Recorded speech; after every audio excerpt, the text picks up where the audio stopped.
Friends, good morning. कैसे हैं आप सब? मैं सुषमा कुहाड़ एसके ब्लॉग्स में आप सभी का बहुत बहुत स्वागत है। आशा करती हूँ कि आप सब ठीक ठाक होंगे और हम सब भी बिल्कुल ठीक हैं। आज का ये ब्लॉग्स मैंने सुबह 9 बजे से स्टार्ट किया है और अभी मैं यहाँ गैस को साफ़ कर रही हूँ और फिर मैं स्लेब को साफ़ करूँगी, क्योंकि फ्रेंड्स सुबह चाय बनाई है, दूध गर्म किया, दही को भिगोया, तो थोड़े बहुत छींटे यहाँ ज़रूर लग जाते हैं। और वैसे भी फ्रेंड्स खाना बनाने से पहले गैस को साफ़ करना और स्लेब को साफ़ करना ये मेरी आदत है। जब तक मैं इसे साफ़ ना करूं मेरा खाना बनाने का बिल्कुल मन नहीं करता है। तो मैं यहाँ का काम कर लेती हूँ और फिर मैं खाना बनाने की तैयारी करूँगी।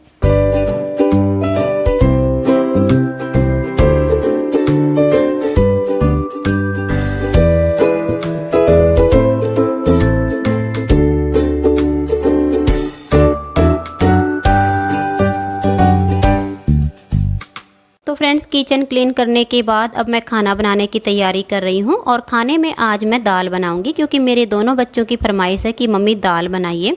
क्योंकि फ्रेंड्स आजकल जो मार्केट में सब्जी मिलती हैं वो घिया, तोरी, टिंडे, भिंडी, पेठा, शिमला मिर्च, इस तरह की जो सब्जियाँ होती हैं ये मेरे बच्चों को बिल्कुल भी पसंद नहीं होती हैं।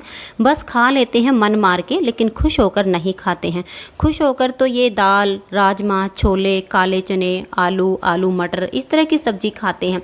लेकिन फिर रोज़ रोज़ भी तो ये सब्ज़ी नहीं खाई जाती हैं, हरी सब्ज़ी भी खिलाना बहुत ज़रूरी होता है। तो फिर मैंने सोचा कि आज मैं इनकी पसंद से दाल बना देती हूँ। तो दाल बनाने के लिए मैंने प्याज और लहसुन काट लिया है। टमाटर और हरी मिर्च को मैंने दाल के अंदर ही काट लिया, क्योंकि वो मैंने भिगो के रखी हुई थी। और अभी मैं दाल में तड़का लगा देती हूँ। जब मैं इस तरह से दाल बनाती हूँ तो मेरे बच्चों को बहुत ज़्यादा पसंद आती है। और अगर मैं दाल को बॉयल करके और बाद में तड़का लगाती हूँ तो ये फिर बिल्कुल भी नहीं खाते, कहते हैं हमें ये बिल्कुल अच्छी नहीं लग रही है। और मैं अभी दाल को पकने के लिए रख दूंगी और दाल में मैं 3 सीटी लगवाऊंगी। तो 3 सीटी में दाल बहुत ही अच्छी हो जाएगी और फिर मैं खाना बनाऊंगी। तो मैं यहाँ का काम कर लेती हूँ।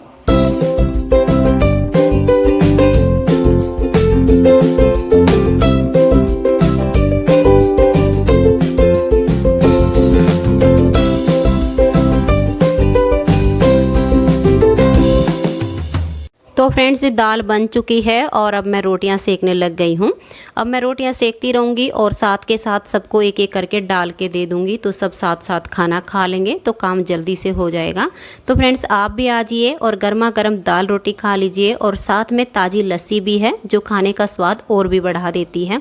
तो अब मैं फटाफट सबको खाना बना के खिला दूँगी और फिर मैं खुद भी खा लूँगी। बर्तन साफ़ करूँगी, किचन साफ़ करूँगी और उसके बाद मैं पोछा लगाऊँगी।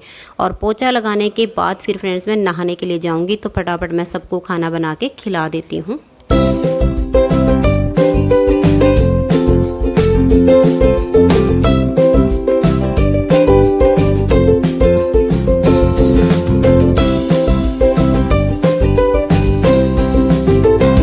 तो फ्रेंड्स ये दोपहर 1 बजे का टाइम है और अभी मैं नहा कर आई हूँ। बालों में कंघी करूँगी और चोटी बना लूँगी।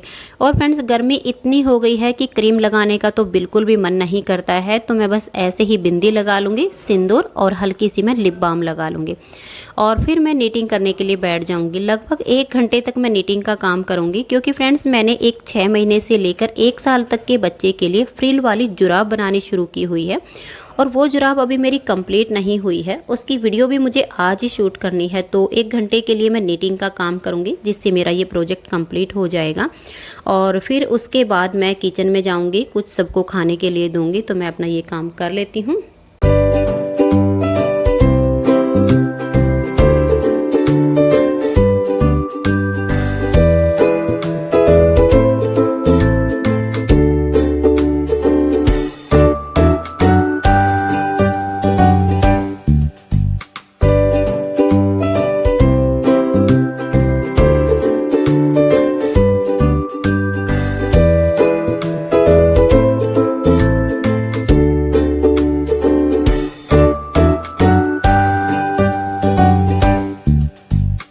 तो फ्रेंड्स ये 2:45 बजे का टाइम है और अब मैं सबको काले चने की चाट बना कर दूंगी। क्योंकि फ्रेंड्स 2 बजे जब मैंने अपने लिए ग्रीन टी बनाई थी तब मैंने ये काले चने बॉईल करके रख दिए थे। तो अब ये बिल्कुल ठंडे हो चुके हैं और अब मैं प्याज, टमाटर और हरी मिर्च को बिल्कुल बारीक बारीक काट लूँगी। और काटने के बाद फिर ये प्याज, टमाटर, हरी मिर्च और काले चने इनको एक बड़े से बोल में इस तरह से डाल लूँगी। फिर मैं इसमें काला नमक, काली मिर्च और जीरा जो कि मैंने भून के रखा हुआ है इसका पाउडर बना के और इसमें डाल दूंगी। एक मैं इसके अंदर नींबू डाल दूंगी। इन सब चीज़ों को अच्छे से मिक्स करके और डाल के सबको एक एक कटोरी में खाने के लिए दे दूंगी। तो आप भी आ जाइए, चाट हमारी बन चुकी है और हमारे साथ बैठकर काले चने की चाट खा लीजिए।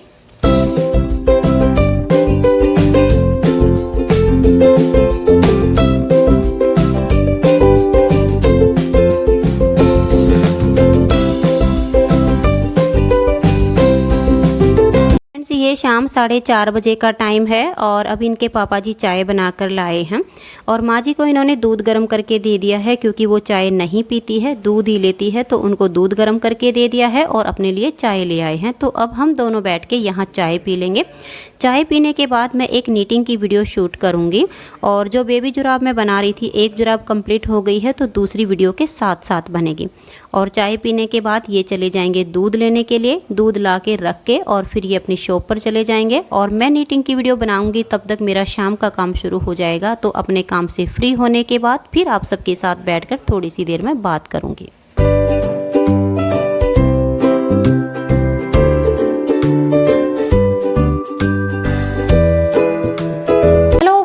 कैसे हैं आप सब? हम सब तो बिल्कुल ठीक हैं और उम्मीद करती हूँ कि आप सब भी बिल्कुल ठीक होंगे और अपने अपने घरों में बहुत खुश होंगे और सुरक्षित होंगे।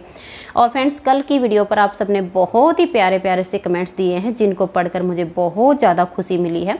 और ख़ास तौर पर जब आपने कमेंट्स में लिखा है कि हमारे भाई भाभी भतीजे भतीजी सब हमसे बहुत ज़्यादा प्यार करते हैं, तो यकीन मानिए मुझे इतनी खुशी हुई उन कमेंट्स को पढ़ के कि मैं बता नहीं सकती हूँ। और मैं तो आप सबके लिए यही प्रार्थना करूँगी कि आप सबके रिश्ते हमेशा यूं ही बने रहे और आप हमेशा खुश रहें और मुस्कुराते रहें। क्योंकि फ्रेंड्स, जब हमारे रिश्ते अच्छे होते हैं ना, तब हमारा मन बहुत ज़्यादा खुश रहता है। और कहीं से भी अगर रिश्तों में थोड़ी सी भी दरार होती है ना, तो तब हमारा मन खुश नहीं रहता है और किसी भी काम में अच्छे से नहीं लग पाता है। तो मैं आप सबके लिए यही प्रार्थना करूंगी कि आप सबके रिश्ते अपने भाई भाभी भतीजे भतीजियों के साथ बहुत अच्छे बने रहे और आप हमेशा खुश रहें, हंसते रहें, मुस्कुराते रहें। और फ्रेंड्स, मैंने जो जुराब की वीडियो बनानी शुरू की हुई है, तो ये देखिए, ये वाली वो बेबी जुराब है जो मैंने एक बना ली है और दूसरी मैं वीडियो के साथ साथ बना रही हूँ। अभी इसकी वीडियो कंप्लीट नहीं हुई है, रात को मैं इसे कंप्लीट करके ही सोऊंगी।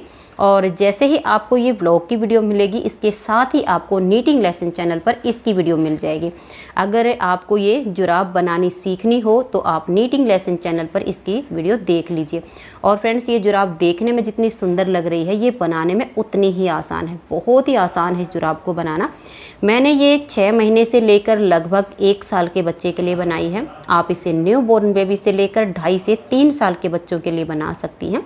तो इतनी एज के बच्चों के लिए इस तरह की जुराबें बहुत ही सुंदर लगती हैं। तो इसकी वीडियो आप देख लीजिए। और कल मैंने आप सबसे कहा था कि मैं अपने सूट दिखाऊंगी जो मेरी भाभी ने मुझे दिए हुए हैं और मैंने अभी तक सिले नहीं हैं। एक तो मैंने कल आपको दिखा दिया था, तो वो तो मैंने निकाल के अलमारी में रख दिया है। सबसे पहले मैं वहीं से स्टार्टिंग करूंगी। तो मैं अपने बाकी के सूट पे आपको दिखा देती हूँ। ये देखिएगा, ये भी मैं पिछली गर्मी में जब अपने मायके गई थी ना, तब मेरी भाभी ने दिया था। प्योर कॉटन का ये सूट है और मुझे सीलने का टाइम नहीं मिलता, इसीलिए मेरे सूट रखे रहते हैं। जैसे मुझे टाइम मिलता है ना, तब मैं सील लेती हूँ। और ये देखिएगा, इसके नीचे जो है इस तरह से प्लेन सलवार है येलो कलर की। ये मेरा बहुत ही फेवरेट कलर है और ये इसकी चुन्नी है। बस इन चुन्नी में क्या दिक्कत होती है ना, जैसे ये वाली जो लेस लगी होती है ना, ये बहुत चौड़ी होती है और ये मुझे बहुत ज़्यादा दिक्कत होती है। जब मैं ऐसे करती हूँ ना, तो यहाँ पर ये मुझे चुभती है। लेकिन फिर जो हैवी सूट होते हैं, उनकी चुन्नी पे ये लेस तो लगी हुई मिलती है। तो एक सूट तो मेरा ये है जो मेरी भाभी ने दिया हुआ है। और ये देखिएगा, एक ये वाला सूट है। ये अब जब मैं मेरे भतीजे की शादी में गई थी, तब मेरी भाभी ने ये सूट मुझे दिया था। देखिएगा, इस तरह से ये इसकी चुन्नी है। बहुत ही सुंदर इसकी चुन्नी है और एकदम जो कढ़ाई दिख रही है ना, इतनी सॉफ्ट है, ये बिल्कुल भी नहीं चुभेगी। और इसकी जो सलवार है वो भी इसके अंदर है, दिखेंगी। ये रही नेवी ब्लू कलर की इसकी सलवार है और बहुत ही प्यारा सा ये सूट है। अब मैं जिस दिन एक बार स्टिचिंग करने के लिए बैठ जाऊंगी ना, बस मैं अपने सारे सूट सील के ही रखूँगी, क्योंकि जब तक मैं नहीं लगती ना, तब तक मेरे सूट रखे रहते हैं। जब मैं एक बार मशीन रख लेती हूँ ना, फिर तो मैं 7-8 जितने भी होते हैं ना, सारे सूट सील के ही हटती हूँ। और ये देखिएगा, एक ये सूट दिया था जो मेरे भतीजे की शादी हुई ना, वो मेरे ताऊ के पोते की शादी हुई थी। तो जो उसकी मम्मी है वो मेरी भाभी की सगी बहन है, यानी जो मेरी भाभियाँ हैं ना वो 3 बहनें हैं, 2 मेरे ताऊ के लड़के के आई हुई हैं, एक छोटे के एक बड़े की, और एक मेरी सगी भाभी है। तो ये जो भतीजे की शादी में गई थी तो उस भाभी ने दिया था। वो मुझे सूट तो 4-5 दे रही थी, लेकिन फिर मैं इतने सूट का क्या करूं, मेरी तो लड़की भी नहीं है कि मैं इतने सारे सूट रख के और कल को उसके लिए मेरे काम आए। तो मैं अपने मायके से वैसे लाती भी इतना ही हूँ जो मैंने पहनना होता है, और जो मैंने नहीं पहनना होता वो मैं वहीं पर छोड़ देती हूँ, मुझे नहीं चाहिए होता। तो ये देखिएगा बहुत ही प्यारा सा ये सूट है, मेरी पसंद उसे पता होती है कि इसे क्या पसंद होता है। तो ये मेरा बहुत ही फेवरेट कलर है, लेकिन इसके साथ एक दिक्कत हो गई है कि इसकी जो ये चुन्नी है ना, ये देखिए ये वाली बहुत ही भारी है, जो मतलब ओढ़ नहीं पाऊँगी। तो मैंने सोचा है कि मैं इसके नीचे जो है एक और सलवार बना लूँगी, और चुन्नी जो है मैं बिल्कुल प्लेन ले आऊँगी, और उसके ऊपर मैं लेस लगा के और इसका मैं अलग से सूट तैयार करूँगी, क्योंकि इतनी भारी चुन्नी है तो ओढ़ तो मैं नहीं पाऊँगी, लेकिन सूट मुझे बहुत ही ज़्यादा पसंद है और इस तरह से इसका कंट्रास्ट है। तो ये सूट मैं शादी में गई थी मेरी भतीजे का, तो मेरी उस भाभी ने दिया था। वो भी मुझे जब भी सूट देती है बहुत ही बढ़िया सूट देती है और मेरी पसंद के देती है। और ये देखिएगा एक ये सूट भी मेरी उसी भाभी ने दिया था जब मैं शादी में गई थी। तो ये मैं 2 सूट अपनी पसंद से वहाँ से लाई थी। वो मुझे कह रही थी तुम 4-5 सूट ले जाओ, तो मैंने कहा था भाभी मैं क्या करूँगी इतने सूट का, मैं इतने थोड़ी ना पहन पाऊँगी, तो मुझे सिर्फ 1 या 2 सूट चाहिए। तो अच्छे उन्होंने मेरे को एक ये वाला सूट दिया था। तो ये देखिएगा इसकी जो चुन्नी है ना, मुझे इस तरह की जो चुन्नी होती जैसे मैंने अब ये भी ली हुई है, तो ये बहुत सॉफ्ट लगती है, इसमें दिक्कत नहीं आती है। और इसकी जो सलवार है वो इस तरह से प्लेन है। तो ये वाले सूट मैं जब शादी में गई थी, यानी वो मेरी दूसरी भाभी है, उसने दिए थे ये वाले सूट। और ये देखिएगा ये भी मैं गई थी जब मेरी जो अपनी भाभी है उसने दिया था ये वाला सूट। इसकी भी बिल्कुल प्योर की चुन्नी है और इस तरह का ये गला है, और ये देखिएगा इसकी प्लेन सलवार है। ये भी प्योर कॉटन का सूट है, और इस तरह से जो इसकी कढ़ाई है ना, ये देखिए ना तो इसमें कोई मनिया है, ना ही कोई मोती है, और ना ही ख़राब होने का डर है। तो ये भी मेरी भाभी का दिया हुआ सूट है, बहुत ही प्यारा है। और ये देखिएगा ये वाला जो सूट है ना, इसकी चुन्नी मैंने निकाल के अभी अलमारी में रख दी है, और ये मेरा दिवाली पर भेजा था मेरी भाभी ने मेरे लिए। ये देखिएगा बहुत ही प्यारा सा ये सूट है, आप देख सकते हैं, मैं आपको पूरा खोल के दिखाऊंगी। ये देखो कितना सुंदर इसका मतलब गले की जो ये लुक है ना, बहुत ही प्यारी है एकदम से। ये दिवाली पर भेजा था मेरी भाभी ने मेरे लिए, तो बहुत ही प्यारा सा ये सूट मेरी भाभी ने दिया था। और ये देखिएगा ये वाला जो सूट है ये मेरा अब होली पर आया था, मैंने इसको खोला भी नहीं है, ऐसे ही रखा हुआ। बहुत हैवी वाला सूट है, होली पर जो भेजा था। और ये मेरी भतीजी की पसंद है, क्योंकि मेरी भतीजी भी मुझसे बहुत ज़्यादा प्यार करती है। और मेरी भाभी की जो है ना कपड़े की दुकान है, और मेरी भतीजी जो है जैसे भी कोई त्यौहार आता है ना, तो पहले ही दुकान में नज़र लगानी शुरू कर देगी कि कौन सा सूट अच्छे वाला है और कौन सा मैं निकाल के रखूं कि ये मेरी बुआ जी के पास चला जाएगा। तो ये मेरी भतीजी की पसंद है। ये देखिएगा रेड कलर की इसकी सलवार है, और ये देखिएगा कितनी हैवी इसकी चुन्नी है। बहुत ही सुंदर ये सूट है, जब पूरा बन जाएगा तो बहुत प्यारा लगेगा। तो मेरी भतीजी बहुत प्यार करती है मुझसे। और ये देखिएगा इस तरह का इसका ये गला बना हुआ है। तो ये मेरी भतीजी की पसंद का सूट है जो होली पर आया था। तो ये आया था एक, और ये देखिएगा एक सूट मेरा ये भी आया हुआ है। ये भी मैं एक बार गई थी तब मुझे मेरी भाभी ने दिया था। ये इसकी चुन्नी है, और ये देखिएगा इस तरह का ये सूट बना हुआ है। ये इसका गोल गला है, और ये देखिए ये प्रिंटेड इसकी सलवार है। बहुत ही प्यारा ये भी सूट है। और एक अभी लास्ट का सूट और बचा हुआ है, इसे मैं नहीं सिलूँगी क्योंकि फिर ये सेम कलर के 2 सूट हो जाएंगे, जो कि मैंने कल दिखाया, लगभग मिलता जुलता कलर है। तो ये मैं नहीं सिलूँगी, इसे मैं जब कभी जाऊँगी मायके तो इस कलर को मैं चेंज करवा के लाऊँगी, क्योंकि भाभी की दुकान है तो मैं इसको चेंज करके ले आऊँगी। और अगर दुकान भी नहीं होती है तो भी रोहतक से मेरी भाभी ले जाकर चेंज करवा देती है। तो इस कलर को मैं, क्योंकि मेरा सेम वो कलर दूसरा जो मैंने कल दिखाया था ना वो चेंज हो जाएगा, तो मैं इसको चेंज करवा के लाऊंगी जब भी जाऊंगी। तो इतने सारे सूट हैं जो मेरी भाभी ने मेरे लिए भेजे हुए। तो आप सबको मेरे ये सूट कैसे लगे और मेरी भाभी के दिए हुए गिफ्ट आपको कैसे लगे, आप मुझे कमेंट्स करके ज़रूर बताइएगा। तो फ्रेंड्स आज के ब्लॉग्स में इतना ही, मिलते हैं नेक्स्ट ब्लॉग में, तब तक के लिए नमस्कार और बाय बाय।